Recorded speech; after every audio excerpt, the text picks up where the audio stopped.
The Organic Enlightenment Process, Book 1. 201.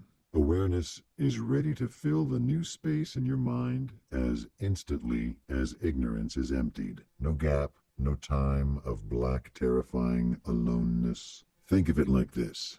A glass of water tips over and spills. But at no time is the glass ever empty. The glass is always full, either with water or with air. That's why an empty glass seems as unanxious and content as a full glass of water. The glass is always full. Of what? Not important. The glass doesn't know the concept of empty and has no fear of emptiness. Empty fear is what our minds bring to the glass. Question: is the glass half full or half empty? Answer: the glass is always full regardless. As the water of ignorance pours out, the air of awareness effortlessly moves in. At no time are you ever less than whole. At no time do you need to feel anxious or fearful. This revolution is a painless joy.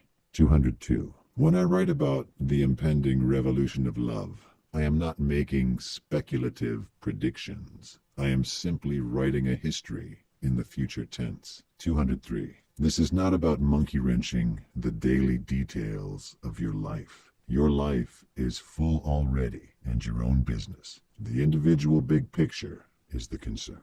The driving intent of this book is not to help you fit into current society in any way, shape, or form. That is not the goal. As a byproduct, coming to awareness will resolve problems and conflicts. Coming to awareness of self as a first element being of awareness will not magically make those situations disappear. It will transmute the situations from problems and conflicts into challenges that can then be approached with an attitude of unconditional love and unopposed joy. 204. The cross is a perfect example of how the revolution will work. The cross remains untouched and physically unchanged. What changes is our perception of the cross, our idea of it as a symbol. In the same way, the world will undergo a revolution, and not a single stone need be turned over. True power of change is in the point of view, not in what is viewed. Change how you view things.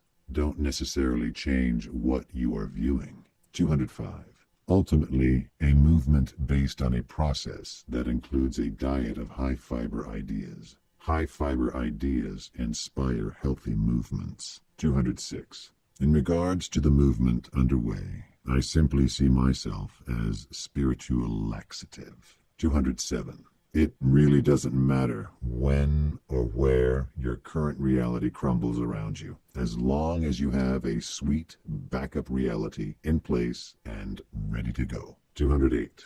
The process. The result of the process is the movement. For example, taking a dump, a phrase that implies an entire process. You could take snapshots throughout the process and then describe each individual picture in great length and great detail, each as a separate, complete event. Each snapshot taken during the whole process may look completely different than the one preceding it or right after it, but they are all simply part of a single process. If I say I'm going to take one, you know exactly what I'm talking about.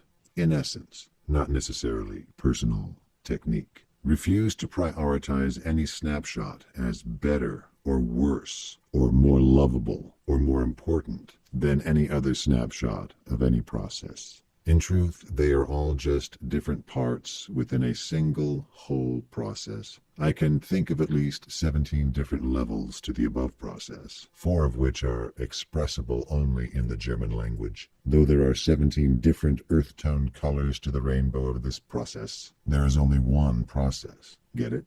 I'd rather be in the movement than under the movement. That is the goal, an enlightened movement. 209. Once the process is in motion, in alignment with positivity and the natural gravity of love, the eternal being has only to anticipate with joyous certainty the eventuality of a successful finish. Don't be frustrated that you are not looking at the final snapshot of whatever process you are on. From the point of view of the eternal being, you know that the final snapshot will be the one in the now eventually. It's just part of the process. 210. Even a response of no is encouraging, because even if you say no, that is simply the starting point in your process toward yes. And since everything is a process of interconnected events, to the eternal being, beginning the process is the same as successfully completing the process.